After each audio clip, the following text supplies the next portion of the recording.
Hi, everyone. Thanks so much for joining today's open learning session on impact measurement journeys. It's great to see so many of us interested in the wonderful topic of impact measurement. My name is Cheryl Reddy from Social Enterprise Australia.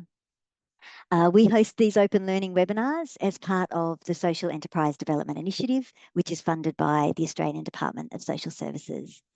Our intention in creating these spaces is for people across the social enterprise community with different ways of seeing and doing things to share knowledge and experience that helps strengthen connections and collaborations across the sector.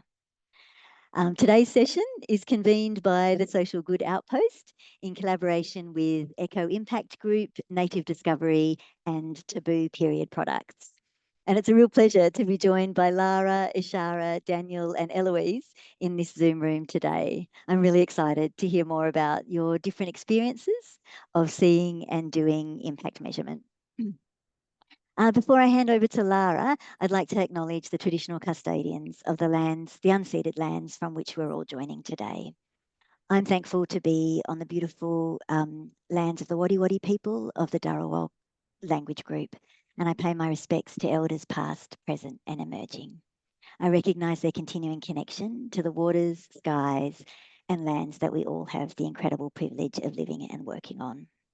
I also pay respects to Aboriginal and Torres Strait Islander participants joining today, and I recognise that your presence here holds over 65,000 years of systems thinking and relational care for people and planet. I think for all of us here, whether you're a peak body, an intermediary, a social enterprise, a researcher, a funder, or just someone who's curious about all things social enterprise, we all have the chance to take steps that value Aboriginal and Torres Strait Islander histories and futures. And we can all find ways to ensure that equity and justice is part of our everyday work and part of our impact. And with that, it's a pleasure to hand over to Lara and friends for a journey into the worlds of impact measurements. Thank you. Thank you, Cheryl. Thank you, everybody, for being here. I'm really excited to be presenting today and bringing to you three amazing speakers who I know have so much wisdom and actual and practical tips about impact measurement. Our goal will be to present you with really practical tips and case studies and things we have learned really work that you can get started on immediately. I know impact measurement can be very complex and quite deep, but we're also going to enter at the accessible, approachable end and probably deepen throughout the session. I'm going to do a really quick introduction of all of us. I'm Lara Stevenson and I co-founded Social Good Outpost with my sister Elise Stevenson in 2016. And over that time, we've done communication design and impact measurement specifically for small social enterprises who really need to get started. So my expertise is in that 0 to 1 step. What do you do to just get started? I'll just hand over to Eloise for a really quick introduction of Eloise and her wonderful business, Taboo. Thanks, Lara. It's great to be here. Impact measurement is an exciting topic for those of us who are in this world. So yeah, really grateful to be here. I run a social enterprise called Taboo. I'm one of the co-founders. We sell a range of organic cotton period products in Australia. And we also have programs that support people with free access to product and other menstrual health education and supports and advocacy. So yeah, there's lots of layers of impact in our business. We're about 8 years old for context. And yeah, we're still growing and scaling, I'm sure, like many of the enterprises in this room as well. Thanks, Lara. Thanks, Eloise. I'll just pass to Ishara here. Yeah, thanks, Lara. Well, first of all, I'd just like to acknowledge that I'm coming to you on Turrbal and Yagara country, so I would like to pay my respects to elders past and present, and anyone who is listening on those lands and present on the call.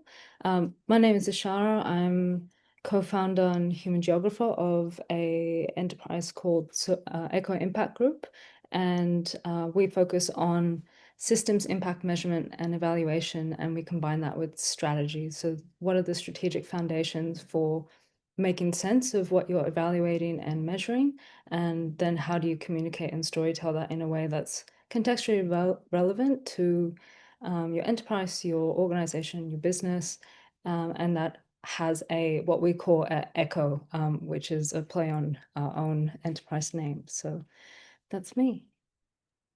Thanks, Ishara. I'll pass over to Daniel with Native Discovery. Thanks, Laura, and it's great to see everyone. My name is Daniel. I'm based out of Kuala Lumpur in Malaysia, which is also more affectionately known as KL. Maybe you've visited. I work with the indigenous people here in Malaysia who are known as the Orang Asli. So I run a social enterprise called Native Discovery, which co-creates business ventures with Orang Asli communities with the idea of supporting them in earning a more meaningful livelihood while also doubling as a platform for them to tell stories. We also have a sister nonprofit called Native Allies, which then looks at the role of non-Indigenous people in supporting Indigenous people so that we all can thrive together. And I think on the topic of impact measurement, I think my golden metric here in Malaysia is that one day I want to hear like an acknowledgement of country for the Orang Asli people. So I love it whenever I join an Australian program and I get to hear one. Back to you, Lara. Thanks, Daniel. Yeah, that's wonderful. So today what we're going to do is we're going to start with some of the basics. I know some of the people on this call might be at the very beginning of their impact measurement journey or impact evaluation journey as well. So I'm going to start with a simple question, but please feel free to elaborate on it as makes sense to you.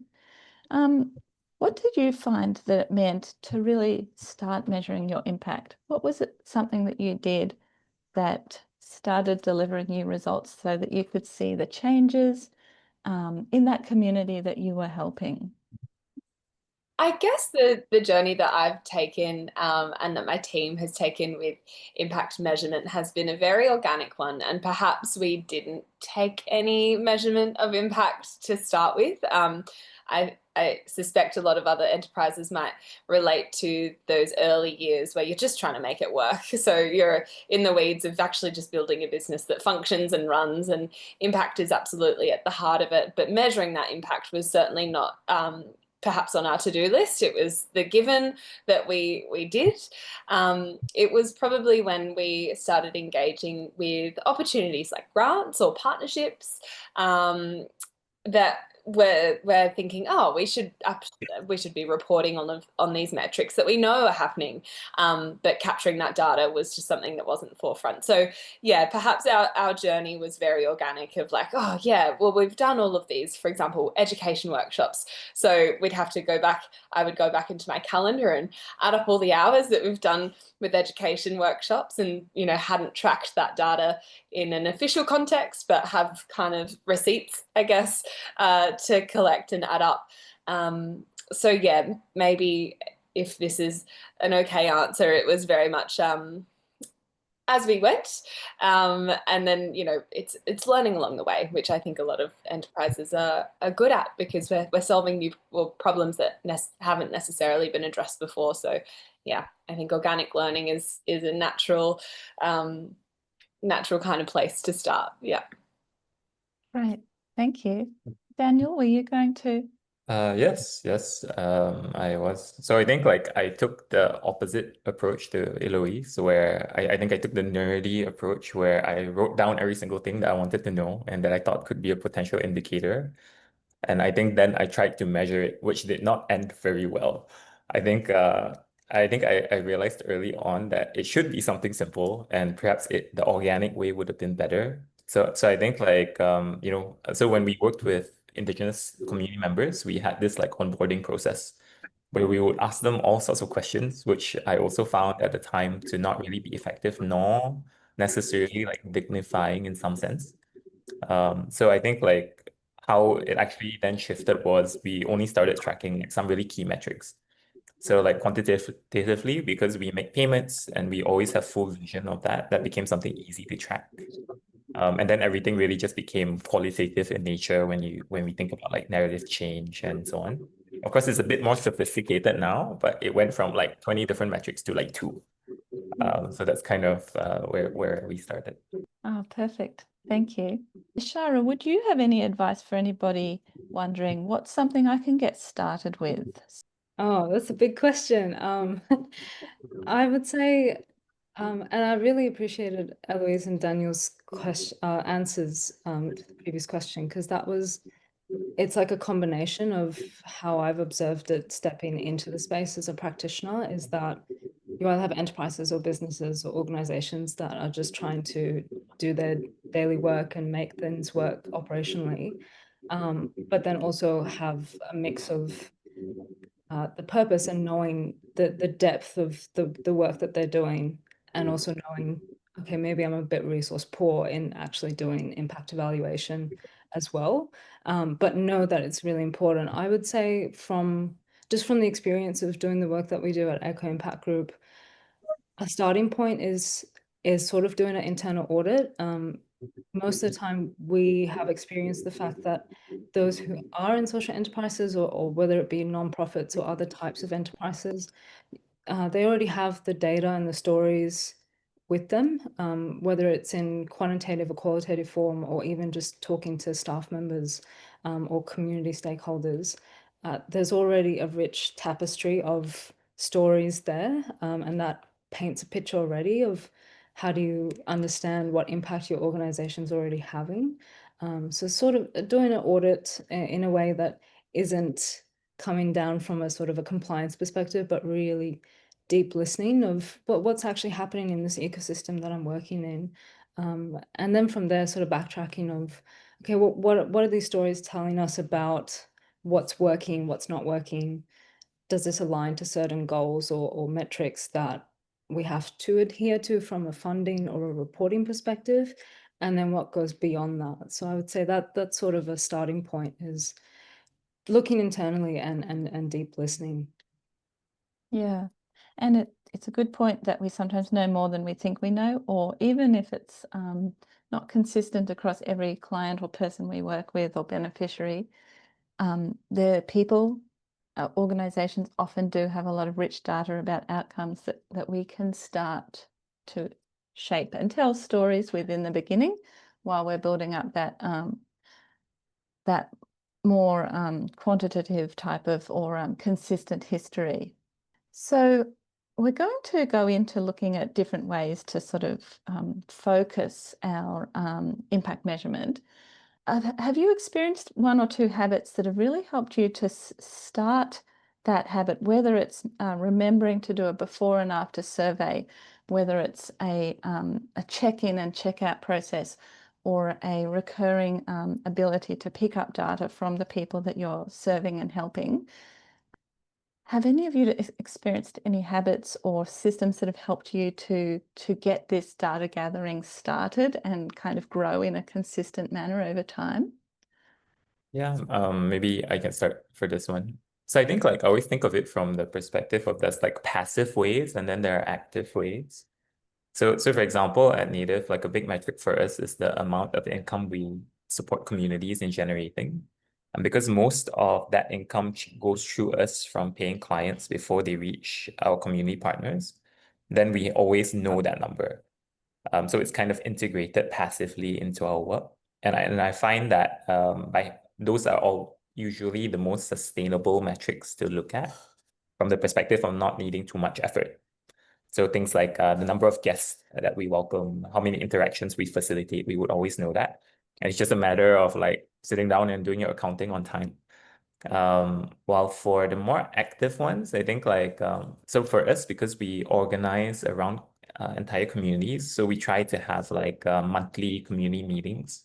And typically that's where we gather the more like qualitative type of data. So we kind of do like reflection circles with communities, and typically that's what we look at. But because we also then have an element on the guest side, right? So thinking about how perceptions of Indigenous people change. So then we look at incorporating some level of that data gathering into our program offering. So what we realize is that it's really difficult to do with like tourists, for example, because nobody wants to fill forms when they are on a holiday. But because a big part of our client group are actually students, schools, corporate groups. So what we typically do is then we offer them like a pre-program briefing for free to make sure that they are well behaved and knowledgeable before they go into the community. And typically that involves them filling up like a form, like a pre-perception form. And then what we try to do is that after the program, we try to get them to fill up like a equivalent post survey. But what we found is that doing it digitally before they go is typically effective. Doing it after, you get very poor responses. So then we do it like as a physical card, and then we put a place for you to write a note to the community. So typically, like we find that mixing the medium also works better in that way. That sounds great. And I imagine that makes it much more meaningful for the visitor as well, because there's that personal note. Ashara or Eloise, are there any habits that you have found really help you gather impact or outcomes data? Yeah, I'm happy to add to Daniel's comments. I've really related to a lot of those things in different ways. The active and passive measurements really related to us and the way that we measure impact. As I was saying at the start, the kind of retrospective collection of data is something that we did a lot of. Yeah, going back into the books and understanding the dollars moved and who we're working with. I guess one thing that's coming to mind is like the importance of having so many elements of impact measured built into your business model has been something that's been really cool to reflect on in that retrospective gathering of data. Is like, oh, well, for example, we chose to have a totally plastic-free range of period care. And that was a choice that we made in line with the impact we wanted to make, which was also considerate of the environment as well as the social impact. And just, you know, a decision that was in line with our values. And then I think probably 3 years after solidifying that supplier arrangement, I thought, oh, we can actually measure how much plastic we're diverting from landfill because people are opting out to use our product instead of a plastic product. So being able to measure that, and of course we've got stock take data, for example, on hand. So we were able to pull out the stock that we've moved and then calculate how much plastic we've diverted from landfill. So that retrospective, like that was quite a passive data collection point, but it's also only thanks to kind of ensuring that impact is integrated through all business decisions, we've been able to go back to that retrospective data and pull out other measurements of impact that we find are really important or helpful to now communicate. So that was, yeah, really cool to draw that comparison. I think also with your comments, Daniel, about how you interact with your clients, I guess another thought process behind the way we design impact measurement is making it easy for our participants. So finding the really easy points of entry to do that data collection where it doesn't feel like an interrogation or you're wasting a lot of their time. For example, when we onboard a new client to support with free product, these are often charities and other organisations looking or caring for people experiencing disadvantage. We take a lot of data in that one-on-one meeting.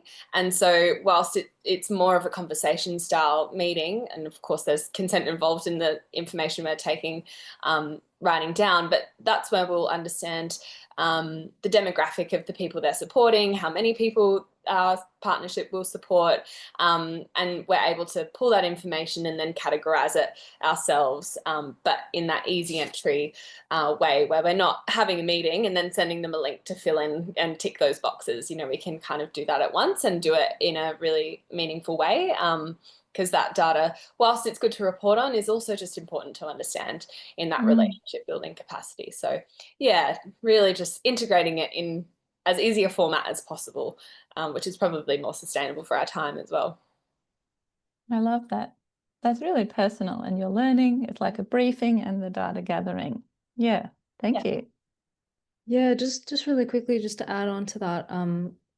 Wow, how do I add on to that? I would say from just working with certain founders who are from social enterprises and others in the nonprofit space, there's always this challenge of how do we paint the picture of what we're doing in a way that's meaningful, and isn't just around certain types of ways in which we visualize or communicate our impact. And traditionally it has been quantitative, and I'm not saying that that's wrong. It just there's a point at which that picture ends, and then there's another side of more of the active or the qualitative data. So for me, something I've observed is we do this a lot with the people the enterprises that we work with, is introducing feedback loops, whether that's internal to begin with, is something for people who are behind the scenes working with communities or their clients or other stakeholders, is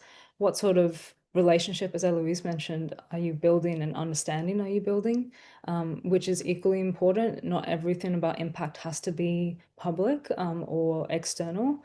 And so really understanding what is, and something we talk about a lot with the work we do, is impact is a synonym for change. So what change are you actually accounting for or facilitating or enabling? And then from the external side, what picture is being shown or painted by the work that you're doing and being shown to others as an enterprise. If it's heavy on one side towards the quantitative, what implications or intentions are being painted there, versus if everything's anecdotal.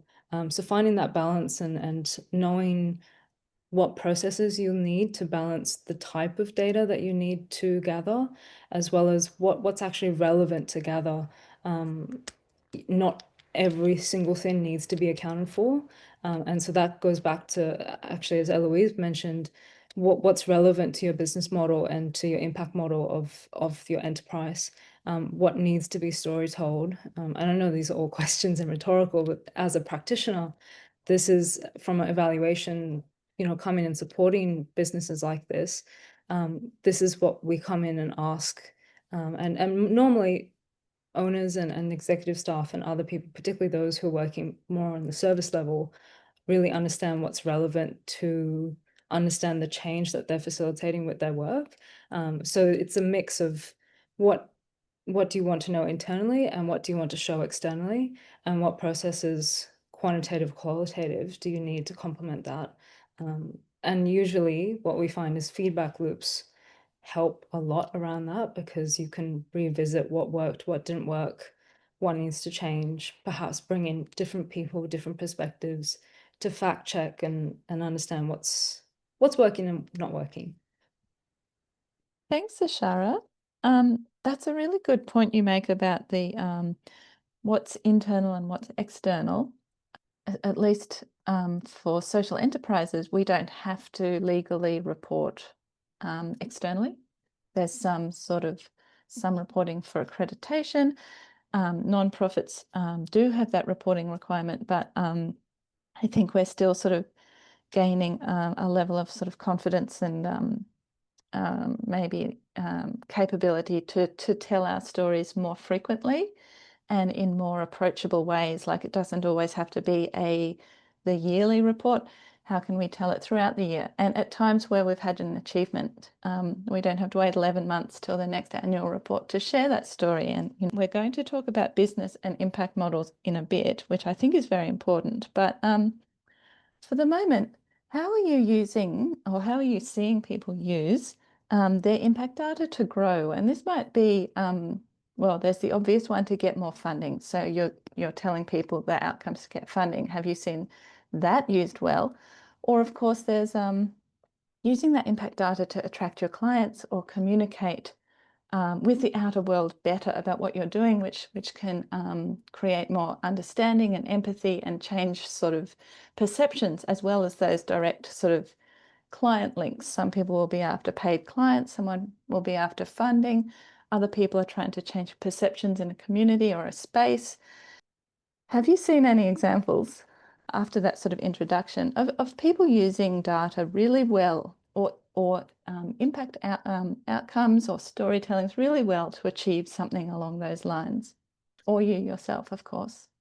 I will try and think of an exact example while I'm chatting, but the thought comes to mind, I think, about the social enterprise sector more broadly, is that we are required and important models of business for the change that we broadly want to see in the world. And I think that definitely is true in many contexts. The obvious one for me is the consumers. People really want to be given an opportunity to buy a product or a service that they know is making an impact. So that storytelling piece of impact to consumers is so important, and that, I guess, is what helps social enterprises stand out against the typical for-profit business model. So I think impact is a really, golden piece of sharing that needs to happen to the sales part.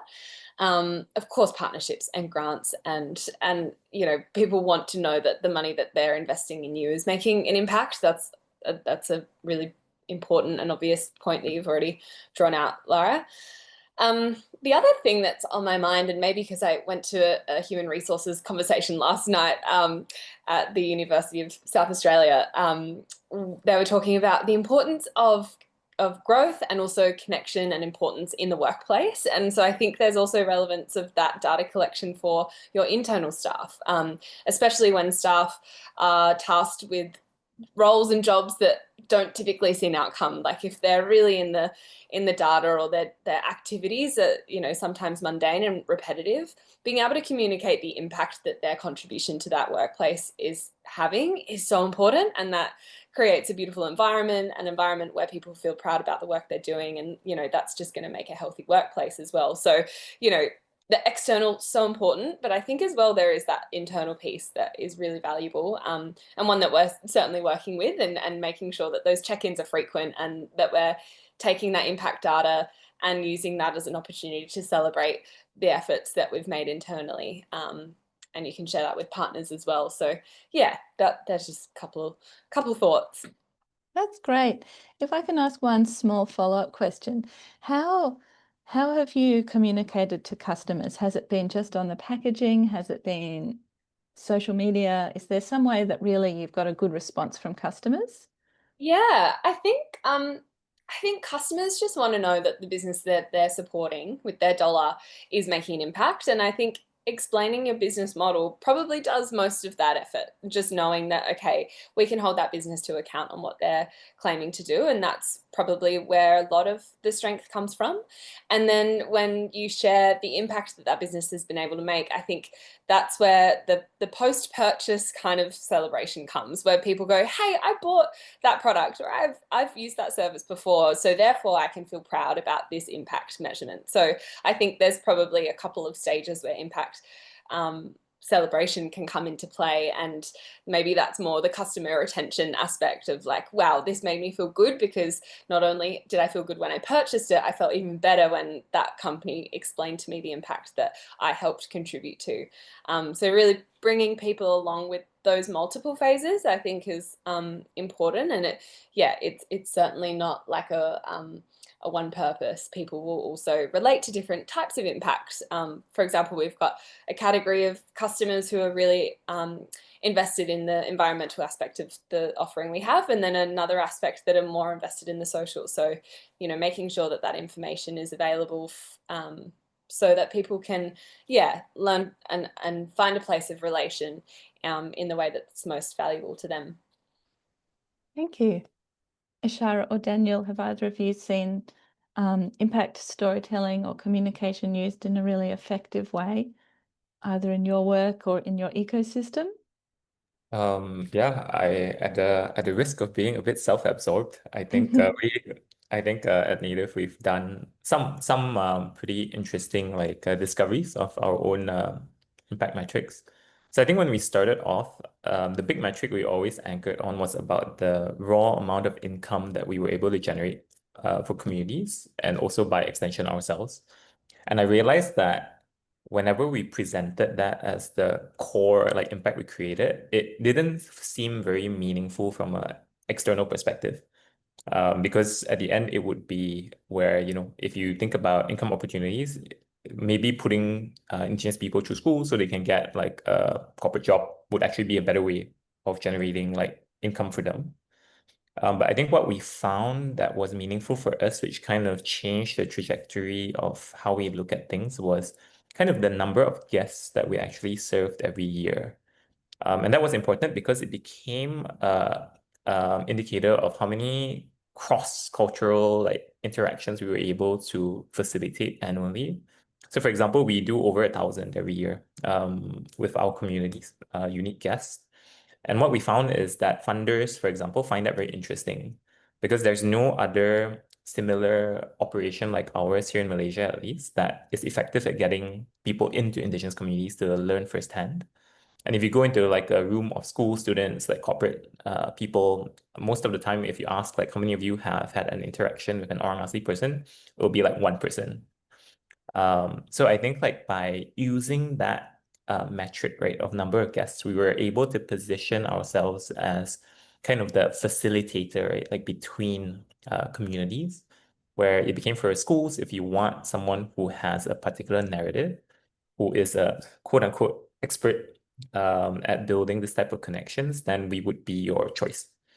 And that kind of led us from shifting from like mainly the tourist market, but then we ended up having a really good stronghold in like schools, universities, and then corporate companies. So when we really leaned into that, then that became kind of the foundation for a lot of our growth after. How did you help people understand the benefit of having that cross-cultural connection? Yeah, so then it becomes about the qualitative information that you generate after that. Because like I think the biggest thing that we always hear is about, oh, I did not know XYZ. And I think like although that sounds like quite a rudimentary thing, I think we're able to demonstrate that by interacting with the Indigenous community, most people receive some type of benefit themselves. So I think like the way that we always position it as well is that by interacting with Indigenous communities, it's not necessarily for their benefit, but it's for yours. So it kind of shifted like our value proposition as well. So you don't necessarily buy because you want to support a particular community, although that's part of the choice. But it's more of making it known that there's value for you as well as a customer.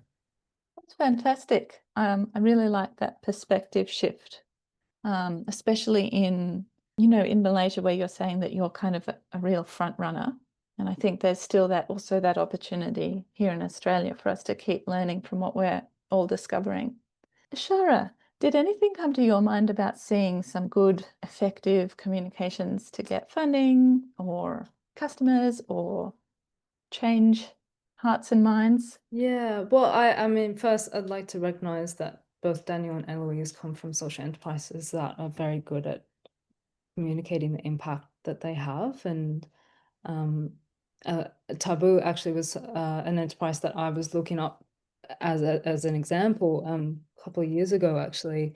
So it's a full circle coming in and talking on a webinar together.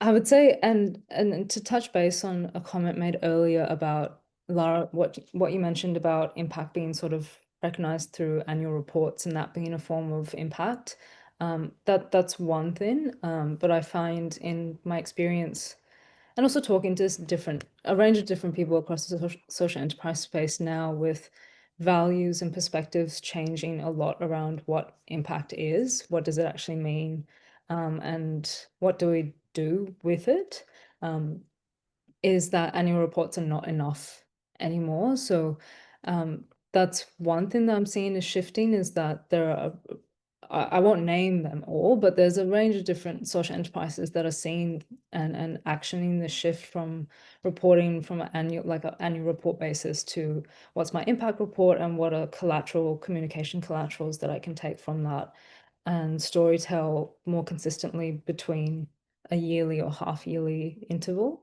I will name one enterprise, which I and it's not a social enterprise, but Reach Out has a really good way of reporting the way in which they enable change. Their impact reports are done in a very accessible manner as well. And so that's another thing, is that most of the time impact, traditionally or non-traditionally, is communicated through reporting, like a 10, 15 page, 20 page, sometimes 50 page report. And not everyone has the time to read these reports. I mean, unless you're working and living and breathing this sort of work, people who are customers and consumers want to have a quicker and more relatable way of understanding what impact means and what it looks like and how it's actioned through social enterprises or any other type of enterprise. So for example, Reach Out has shorter forms of their impact report, which is really easy to digest. And that's a really good way to communicate the key highlights of what they've achieved in a particular point of time, but also for them to understand internally, perhaps, what were the key messages, what were the really important highlights for them to listen and learn from, and that they can revisit when they do their next reporting. So that's something I observed, and certainly that's something that I'm seeing is changing across the sector, across the industries, is how reporting is even how it exists. Sometimes it doesn't have to exist as a report. It might exist as a video or a cartoon or a documentary. So the mediums in which it exists is also changing. And so that this is where it goes back to what's actually relevant for the organization, what's contextually relevant for the business and impact model of that enterprise. How do their customers and consumers and stakeholders and funders actually interact with the ecosystem, the impact that's being enabled through this work, and what's most meaningful to communicate that. And you know this well, Lara, because this is part of the work that you do as well with communications for impact. So yeah, that's some of the things I've observed, and certainly it's a good shift, but I think there's this challenge as well with people in this space also wanting to make sure that they're balancing how to make sure their enterprise is continuing in a stable, financially stable way without compromising the story and the impact and the change that they're enabling. So this is where impact measurement or systems impact measurement and communication becomes really interesting and relevant. Yeah, I agree. Thank you. That internal and external, like while you're making something for the external, learning so much from it internally because you have to be precise, accurate, distill a lot of information. It can be such a good strategic tool for looking back and looking forwards, especially if you do it, say, quarterly or like your example. I really liked that. It helps you also make sense of where you're going and helps you do with those sort of evaluation and program reviews a bit more often. I was also thinking, we are moving towards this business model versus impact model. Like, we can only be around to make impact if we have our business model sorted. I was going to mention a few really basic, foundational practices and tools here, processes to go through, and then let's build on that and talk more about the business and impact model. Things that I've found really useful, and if people haven't done them yet, or even if you have done it and the program has evolved, it's always really useful to make sure that you haven't forgotten your logic model, your or theory of change. However you do either of them, whether it's just for your program or for your business or enterprise as a whole, be very important to check that you do have a logic model or a theory of change or both, so that you know what direction you're headed in. And there's so many frameworks that can help you support with that, like whether you're working towards an SDG, or whether you're working towards some other specialized outcome, and of course, starting small so that you're not trying to measure everything at once. Having a simple logic model, a couple of columns that leads you through a really nice process, can really get things out on paper, and you can start to make sure you are actually doing that kind of work. And it really makes sense so that this work leads to that outcome, and it's something you can test. So many people will know this back to front, but just sort of stating the obvious, it's a really useful step, a really useful process to take yourself through, along with things such as lean impact canvases or social enterprise or nonprofit business model canvases. These are tools that in my kind of workshop work with social enterprises, we always do them first. So if at this point in time there's so many options on your plate and you're very inspired to go in lots of directions, sit yourself down for an hour and work through one of these. There's heaps of templates online, and you can do it with sticky notes with your team or just yourself. And I found that they bring a lot of clarity and focus to all of these great possibilities you can then take yourself on an adventure with. We'll talk more about other processes that we've all found really useful too in a bit. So one thing is, one of the key questions we wanted to focus on for this chat was how do you balance financial sustainability with the impact delivery? I'll let you have a think about that while I tell a very quick story. I think, like in the beginning, in order to get B Corp certification or walk towards it at that time, you had to give away, if you were giving time, 10% of your hours. That means that there was basically a cost of, for every 10 paid hours of work, you had to give one. And I think we've recently heard a lot, particularly at the at some recent events, that providing wraparound support and doing our social impact is actually, and even measuring it, can be so costly and is not always commercially covered by our products and services. So just acknowledging that that's a larger theme and we might not have the perfect answer. Are there ways that our panelists here have discovered that they can balance that impact delivery and their businesses' very important financial sustainability? Maybe I'll just add to Daniel's comment earlier, which is that passive measurement, and I haven't framed it as that, so thank you for that language, Daniel. Now I know what to call it, but it is that's probably the biggest kind of time saver. We don't have to start from scratch. Actually, the data's there. It's just the collating it. And don't get me wrong, the collating it takes time. We just did our impact report recently, and that's weeks of work and so many revisions, and you kind of pour a lot of time into it. Maybe a learning from that recently was, and this is relevant to grants and financial supports for specific projects, is really budgeting that time into the budget. So just, not kind of, and this is, I can say from experience and mistakes in the past, it's you do the project and then you go, oh, I have to report on that and we've run out of money, we've run out of time, is really the framework. So putting that in the budget and just being really realistic about the fact that that is a part of it, because that's what the funder requires, that's what you need to do future work. So yeah, maybe my advice would to be don't ignore it. It is a part of the business. Yeah, and I think as well, a lot of social enterprises are beautifully natural at integrating impact into their business. And I think that's where that beautiful sweet spot is when doing business is doing good. And of course, there are some models where there is an impact cost and it's not as simple as that. But I think, the social enterprises that really inspire me are the ones that are so creative that the impact is embedded into the day-to-day activity.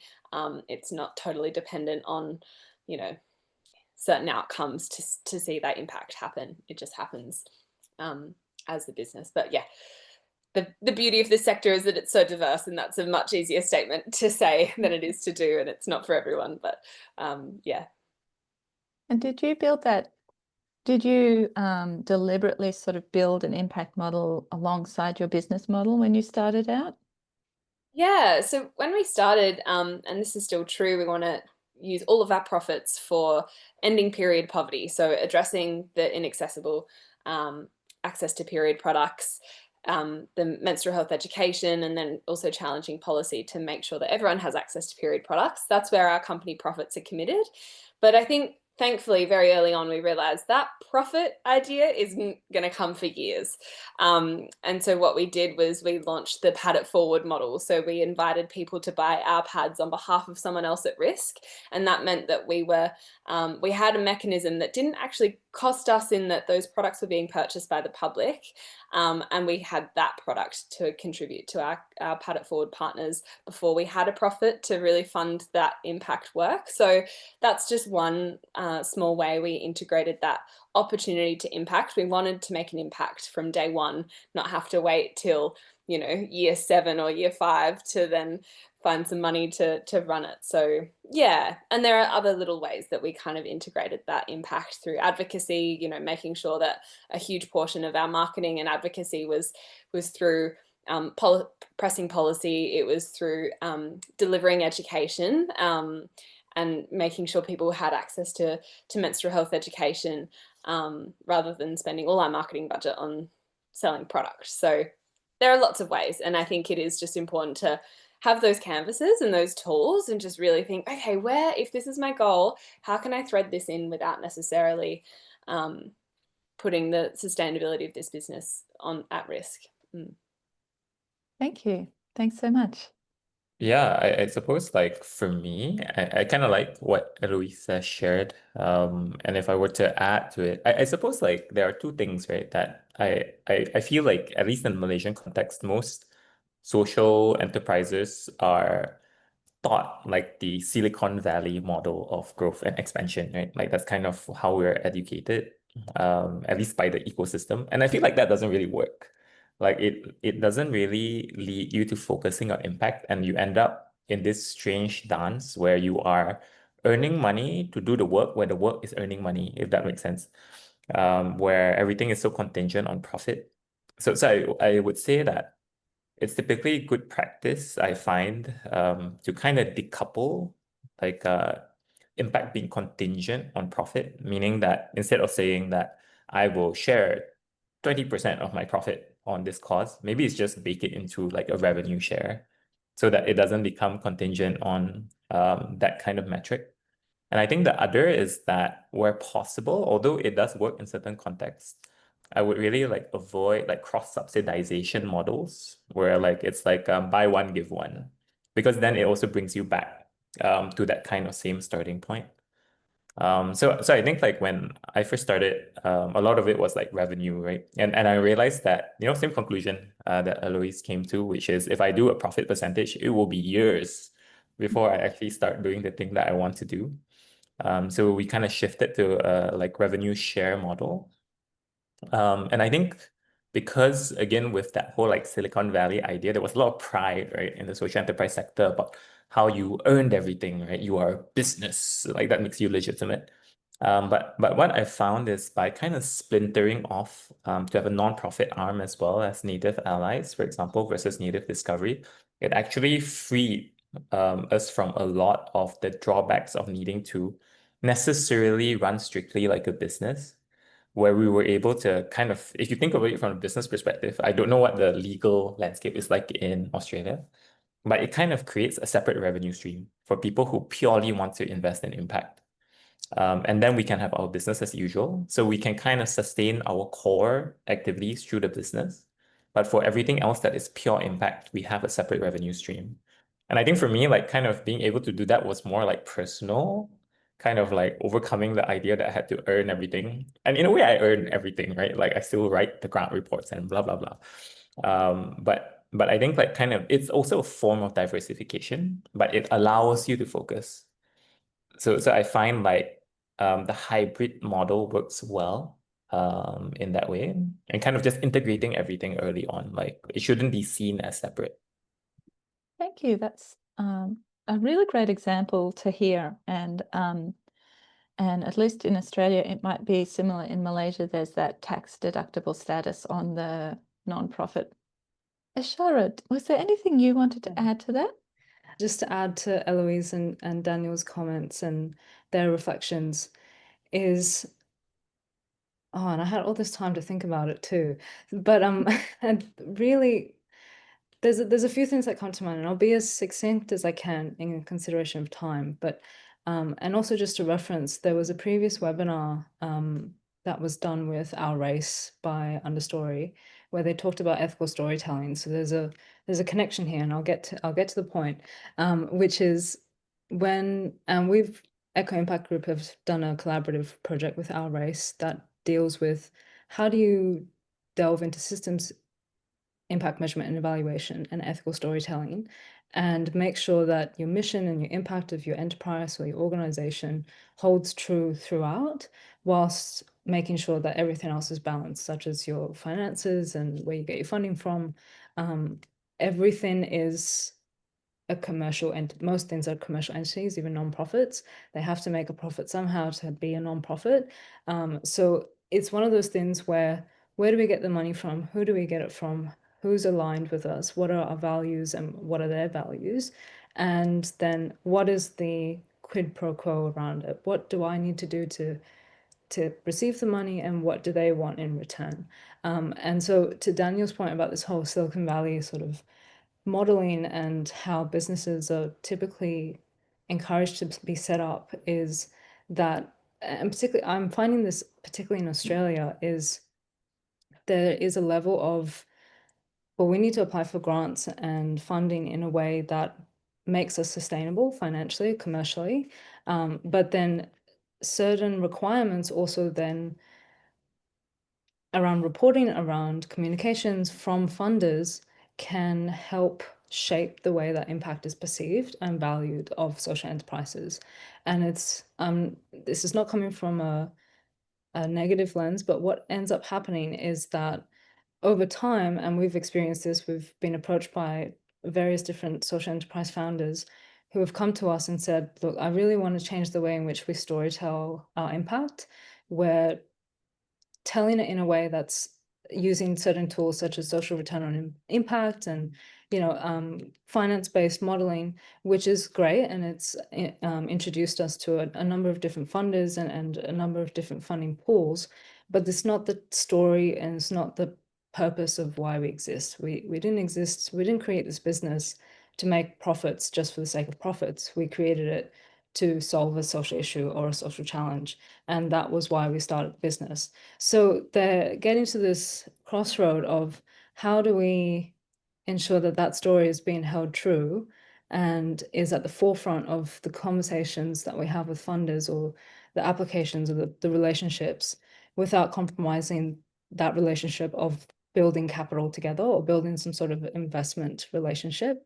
And so this is less on social enterprises and more so in the funding space of, as funders, and if there's any funders and anyone in that space listening in this call, is also an invitation of what sort of relationship do you want to have with businesses such as social enterprises with the money that you're investing in?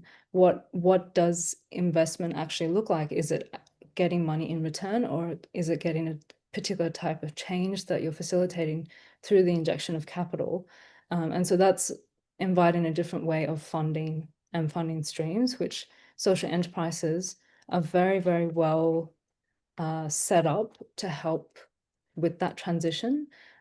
So that it's something that I've been observing a lot is there are different founders and people across the social enterprise space who know this tension and understand it deeply, but don't have the time or the resources to actually advocate for that whilst they're running their own business. And so this is where funders, and again, if I'm being controversial, I do apologize, but this is where we bring in concepts of how do you actually, especially in the context of Australia, how do we decolonize? How do we actually make sure that we're having equal terms with funding businesses and causes that are doing social good, that are actually improving society, and not doing business as usual. And the funding landscape and the relationships built there have to change in a way to reciprocate that. So yeah, sorry, that's a really long response, but it's something I observe a lot because of the work that we do. Couples, social enterprises are one side, but also deals with strategy and governance. And typically we're dealing with executives and people who deal with the money talk. So that's always a balance or imbalance that has to be addressed. And that's sometimes these difficult conversations need to happen because social enterprises can't run on goodwill. They need capital because they're just like any other business. But equally at the same time, funding processes, grant processes might be very exhausting. And it's the same across nonprofit space as well. The processes is exhaustive. And so what becomes more sustainable as a whole for the ecosystem is addressing what sort of relationship you have with funders as well, and how impact is then story told to include them as equal actors in that. Wow, thank you, Ashara. We were given a couple of questions that were asked before the session, and what I'm seeing is a good bridge is something about storytelling. Now, we've all alluded to telling our story of impact, and also having a way of doing inclusive storytelling, particularly around maybe place-based interventions or place-based community social enterprises.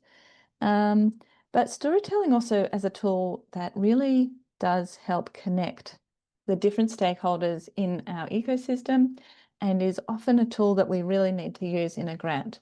Whether or not it asks for our story, using the word story, if we've got one, and if we have one that is really strong, cohesive, and talks about, you know, who we are and our purpose for doing this, but also links into some of that outcome data so that we can both tell the story and prove it, show the story in action. This is a really powerful tool, and I know that there has been questions and people will have other questions about storytelling.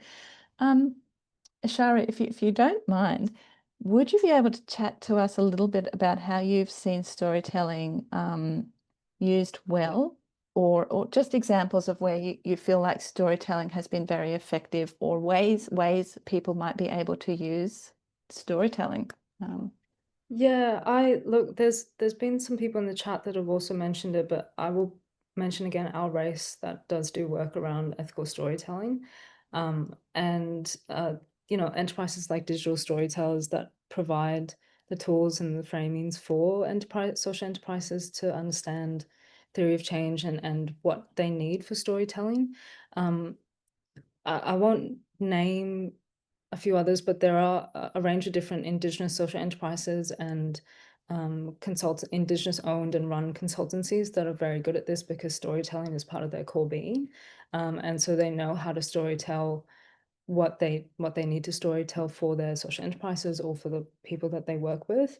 So I always encourage anyone I talk to look to not just the ones I mentioned, but also Indigenous owned and operated enterprises, because storytelling is core to their model of work. And they always do it in a way that's reciprocal to community and stakeholders and everyone else that they work with. And it's also encouraging a different way of forming relationships in social enterprises. Like, how does a social enterprise or a organization exist, and how do others actually play an influencing role in it, whether it's funders, community, customers, external stakeholders, etc. This aspect of relationality in storytelling is really important. And from an organizational perspective, I think this is where impact evaluation and measurement becomes important, but then also does get, it might get, depending on where it comes from, sometimes it does get pigeonholed into annual reports and impact reports, as mentioned, which is one form of communication. But I think storytelling done well is done through various mediums, whether it's reporting or videos or documentaries or certain social media campaigns, etc. Having a diversified form of how you communicate your impact. As a practitioner in the evaluation space, and also as someone who co-runs my own enterprise, I'm also grappling with the challenges of running something that could be later on viewed as a social enterprise, but also serving social enterprises. So it's one of those things where, how do I storytell the work that I do to social enterprises without making them feel overburdened as well? They already have enough on their plate. Everyone's at capacity, everyone's under-resourced, etc., especially at this time in general. So storytelling, I think, is a really powerful way to connect people externally. Impact evaluation or systems impact evaluation, however it turns up, is a really good way for people who aren't supporters or who are supporters of that enterprise to understand the full story. And so this is where I talk about Our Race, because they talk about ethical storytelling, but on that back of that, it also means that how evaluation impact measurement is done then has to change to address what ethics means and what does ethical storytelling actually mean in an organization, particularly when you're dealing with lived experience or lived expertise. How are the stories of these people being communicated across different mediums, if they are, even if it's internal, and what does that show of that enterprise? So this is where evaluators and practitioners also have to have a critical lens on storytelling. But yeah, sorry, this is a long answer, but that's my thoughts around storytelling. Thank you. No, that's a great answer. It's wonderful to sort of hear the depth because of the range of people you work with and all of the different considerations. And yes, it will take hours to go into them each, but at least it's a good overview of all the things to consider. Daniel or Eloise, have you, are there any sort of tips or ways that you would recommend people start looking at stories, or ways that you found that your story has really come together well or landed well with your audiences or stakeholders? Yeah, so I think there are two things maybe to share on that. I think one is that, when it comes to telling a story, like at least in the context of working with Indigenous communities in Malaysia, the main issue that always surfaces and how social enterprises share the issue is more of like we are trying to solve the poverty issue amongst Indigenous communities, where in Malaysia, at least more than 70% of them are below the poverty line. And although I find that to be true, like from a lived reality perspective, I don't necessarily think it does the cause good as well in the long term, because it is a disempowering narrative to some extent. And I found like a good way to think about it then when you frame a story is, how would the person that you are supporting feel if they heard your problem statement, right? Or your story? Because what I found was that, so at Native, like one of our core offerings as well is essentially co-creation workshops for schools when they go to communities. And part of that is that they have to think of like a problem statement, right? And what I found is that all students always start with that same poverty problem statement, where 70% of the orang asli live below the poverty line, and that's the issue, right? But what we find is that story always changes once they've met the orang asli person, not because necessarily they got a deeper understanding, but because it feels bad to tell someone to their face that, I think your issue is that you are poor. If you think of it from that perspective, like, then you know that story is a bad one. So I found like, kind of applying that framework in my mind kind of helps me tell like better stories. And I think the second one is that everyone that you want to involve should have a role in your story. I think like when we first started, it was like a simple narrative, right? Like, come and experience like the Indigenous communities of Malaysia, you support them, and you also get enriched. But like it kind of let us then evolve, right? When we think about, okay, come and be an ally to the Orang Asli people, because when they do well, you will do well, and as a country as a whole. And we find that by assigning a role to everyone to play, it lets us mobilize a lot more stakeholders.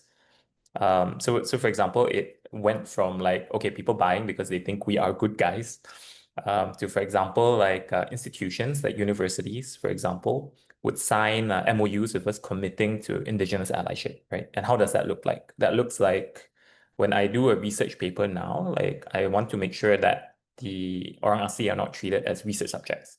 Where possible, I will position them as co-researchers, which is good for them, right? Like it's a good look. It's good for the Indigenous communities, and it's also good for us as a business because they pay us to facilitate all this.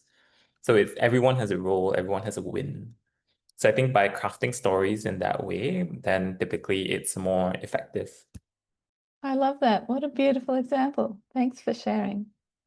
Yeah, that's gorgeous, Daniel. Thank you. I don't really have a specific comment around taboo, but I think one thing that in a broader social change context has really been on my mind and heart for a few years is this concept of connection, and how a lot of the social issues I think we experience is this lack of connection. Like, I think, and Daniel, your business is such a beautiful example of that, is when we actually spend time with people and understand people as humans and their experience. There is this beautiful and honest and simple understanding of what needs to happen from there. Because I think, and maybe I'm naive and too young and haven't lived enough life, but I think people are good innately. Like I really want to cling to the fact that we all started as these innocent screaming naked babies, and we're all human, and we all have this shared yearning for peace and a humanity that feels safe and prosperous for us all. And I think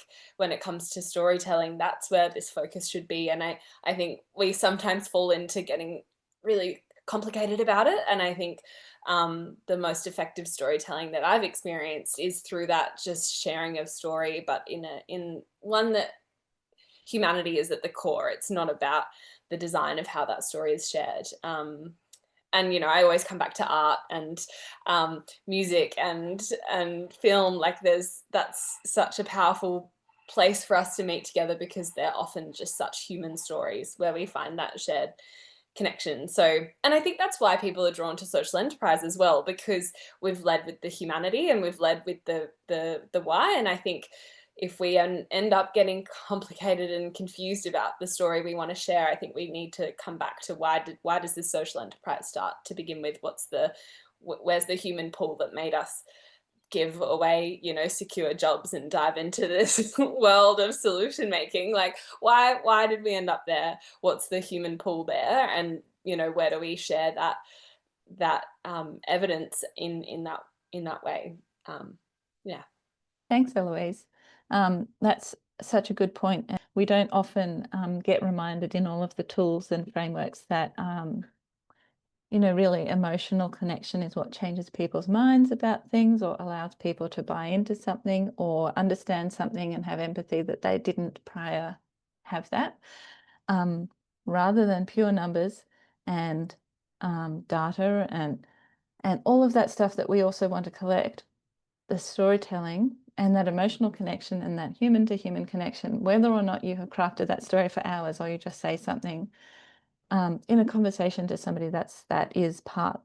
I would agree that it was part of our impact storytelling as well. So yeah, a beautiful way of just reminding us about that human to human and emotional connections as really valid. We don't have to write them off just because they're not in a spreadsheet. That, yeah, really valid ways of creating change. Perhaps a short question. How would you say, when you've started collecting your impact data and you've got information about the good and positive changes, hopefully they're all good and positive, but all the changes that you've made in the communities, and maybe there's some unexpected changes or some ones that might be like less good, and how do we mitigate that?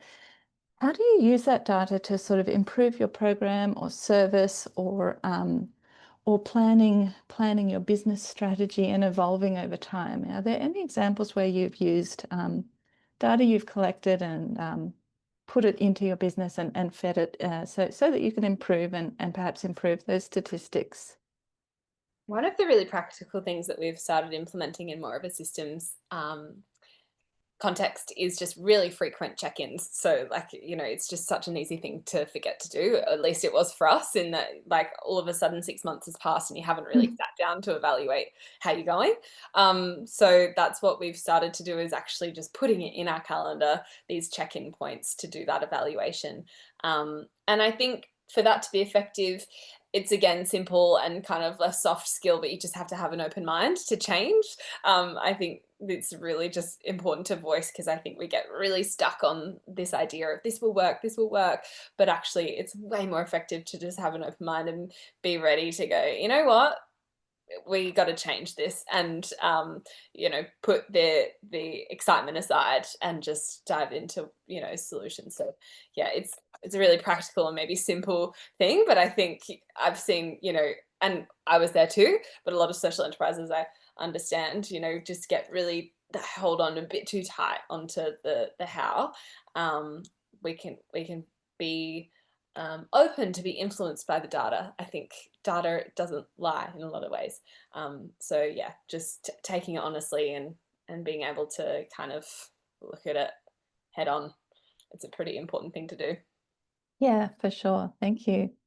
I just wanted to add on to Eloise's comment, which is actually what I was going to mention, which is, you know, consistent check-ins. But and I realized working with my business partner, we actually haven't done that, so that's a bit of a wrap on the wrist for that that we need to do, which is ironic because I do evaluation as my day job. So this is, I mean, look, in the social enterprise space, and I sort of mentioned this in a comment on the chat box as well. I didn't mention this before, but part of the work that we do is reshaping how evaluation is perceived, in that it goes beyond outcomes measurement, and it's really about systems, accounting for the systems change. So what's actually happening in your system, whether it's the business as a whole or the business and how it exists with other people or peoples and funders and whatnot. And what, as Eloise mentioned, what is it actually showing you? It's basically your accountability piece. So what is it telling you about what's working, what's not working, and where can you go from there? And this becomes particularly relevant when you're talking about funded programs or services in social enterprises. And I will reiterate a point I made before about typically what does end up happening is that reporting is done up to outcomes measurement only, and it's sometimes very positively oriented, which is amazing. But funders should also know what went wrong, so that not only can they improve how they support social enterprises, maybe they need to put more funding aside for certain issues or challenges, or equally, what do social enterprises need to do to improve what's happening behind the scenes for them. So in this way, it's having consistent check-ins, but also making sure that the process by which you're evaluating and measuring is also reflecting continuous improvement and continuous feedback loops, and that it's resonant with what is happening internally as well. Is your staff or the people that are supporting these programs and services as part of the social enterprise saying the same thing, or is it an anomaly? So it's, yeah, with the work that we do at Echo, it's a lot of what accountability processes are there. And again, it all goes back to storytelling, right? What stories are being told internally versus externally, and how do you actually marry the two if they do get up getting married?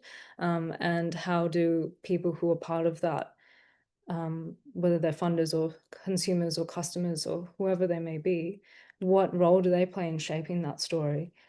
So yeah. Thanks, Ashara. Daniel, did you have anything to add on in this question about how you were using or how you could see impact data being used strategically to improve programs or for funding applications or things like that? No, I don't think I have anything in particular to add. I think at the end, it's also just about willingness to like adapt, right? Like based on what you see. I think I've been doing this for a few years now, and honestly, like I have done also pretty bad things by accident. In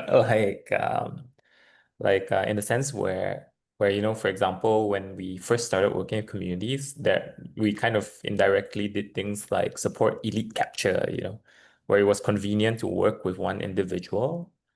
And eventually that individual ended up amassing most of the assets within the community because we supported him to do so. Without necessarily thinking that would happen, right? And if you look at just the pure data alone, because we used income as a metric, but we didn't really look too much at where all that was going.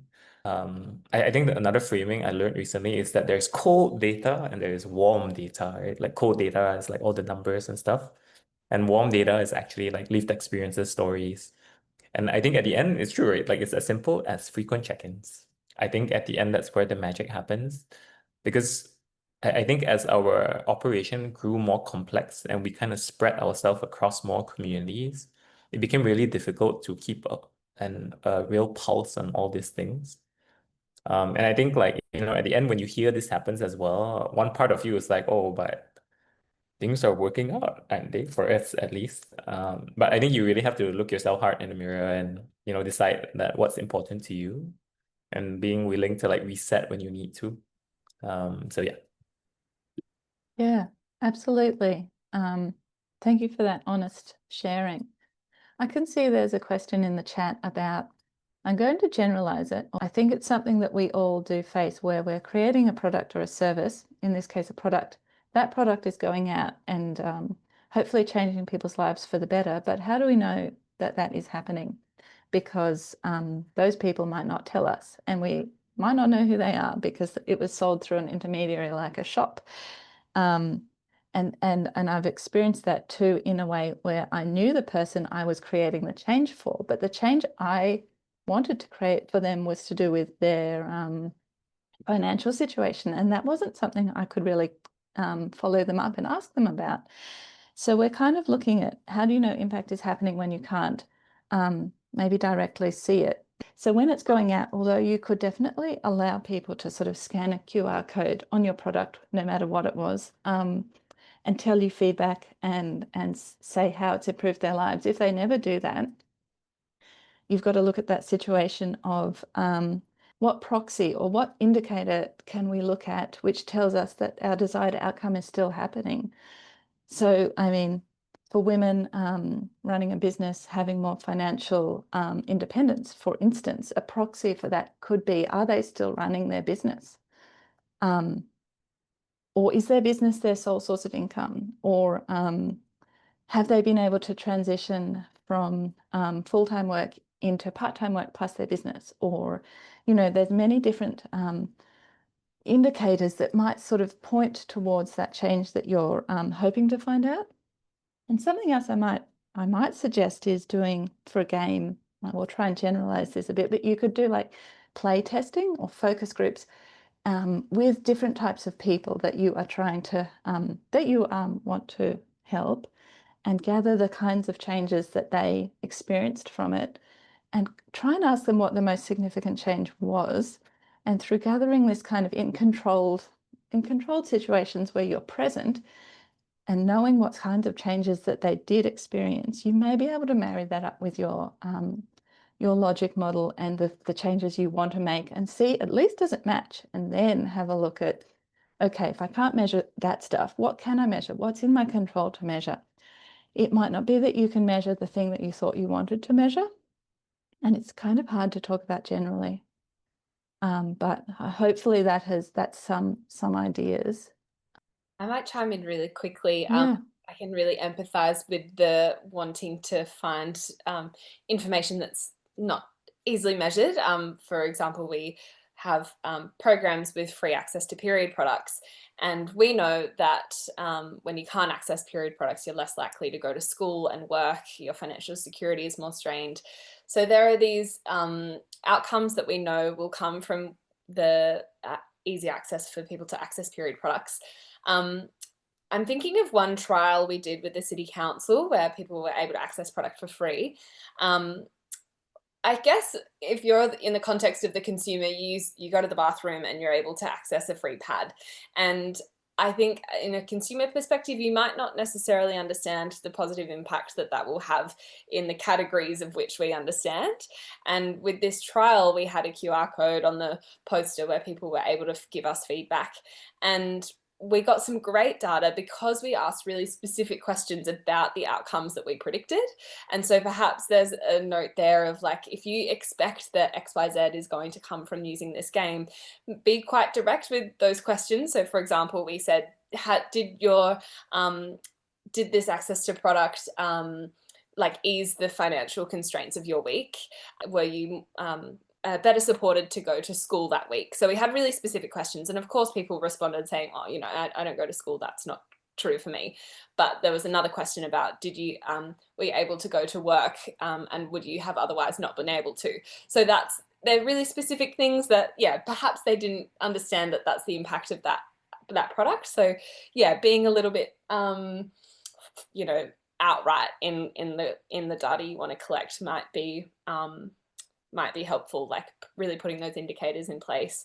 And I think as well, in terms of the engagement, people wanted to engage with that survey because it was a trial. So I think they had this idea that, oh, okay, well, if I give feedback, then it may or may not continue. So there was this prospect of future continuation that maybe was helpful reason to get them to contribute. Yeah, that's probably the one experience that might be valuable to share. That's a great example. Thank you for sharing. Yes, Ashara. And just to add on to Eloise's point is being really direct is really useful because, again, it's also what time constraints do you have and what do you need for conversations with various different stakeholders as well to communicate what impact the service or product is having. Just in the context of that comment that was put in the chat by Fiona, and this might be the case for other enterprises as well who have products or services. One thing that I noticed is that there's a intermediaries. So there's families, educators, and facilitators that sort of then help disseminate the product or the service. In this case, it's a product. Depending on context and sensitivities, sometimes it's good to decentralize how you gather that data. So if there are certain customers whose first point of call and trust is with an educator or a facilitator and not an executive or the owner of the social enterprise, then perhaps it's actually better to get data and feedback from that person that the customer actually has trust with. And then there's some sort of agreement or relationship, working relationship, to gather the data back to the social enterprise and have ongoing discussions, share constructive feedback in a way that doesn't actually put burden on staff or anyone in the social enterprise where there might not be resourcing for it to go out into community and do 101 surveys. And that's one. Two, it also means that different customers and people in different regions who are using that product also know who's their point of call to give feedback, and is a familiar face or a familiar group of people. So again, this is what you mentioned, Lara, about what's in your control as a social enterprise, particularly in the context of what your product or service is, and what's a good way to design how you get feedback and how you evaluate that, and also get to know as a social enterprise what are moving parts, and what things are growing organically or what changes are happening organically that you can't see because you're not in that day-to-day with that particular group of people or in that particular demographic, and that's really good for as a social enterprise or business owners to understand the impact that goes beyond what they can see, or what they might have predicted. So yeah, it's just, I wanted to add that as it's a really great question. Yeah, thank you. There were questions about tools, processes, and frameworks, but because we want to link to them anyway, we're all going to have contributed to a list of various tools, templates, frameworks, processes, things that we think will really helped us on our journey or we would recommend to others to give a go. Obviously, you won't need to do them all, but have a look. I think they'll be published when the video is published on Understory's website and maybe sent out in other ways too. So just wanted to reassure people that that information has not been forgotten. I know we're almost at time, so I'm going to have to say thank you so much to all of our beautiful speakers here and all of your wisdom and experiences through this session. And I might actually hand back to Cheryl. Thanks, everyone. Thanks so much, Lara. And thank you, Ishara, Daniel, Eloise. But wow, your honesty and generosity in sharing so many of your stories and experiences. I was taking notes on all the takeaways, and a few takeaways that really landed with me, though I've got pages. One of them was impact is a synonym for change. What change are you accounting for? What are you facilitating? What are you enabling? I loved Daniel's reflection on looking at passive and active ways of measuring impact and making sure it's integrated through all your business decisions. The need to listen deeply and be willing to adapt based on what you learn through your impact measurement journey. The importance of growth and connection in the workplace internally. I love that reference, Eloise, to communicating impact to your internal staff, especially for staff that are in back of house roles, and how important that is. One of you shared that there's no need to get complicated, share stories where humanity is at the core, and look for what's the shared human pool. And Ishara, I loved what you shared around the critical need to decolonise and reimagine funding and consider mutual partnership approaches, that actually support and enable business and impact. Because as you said, we can only be around to make impact if we have a sustainable business.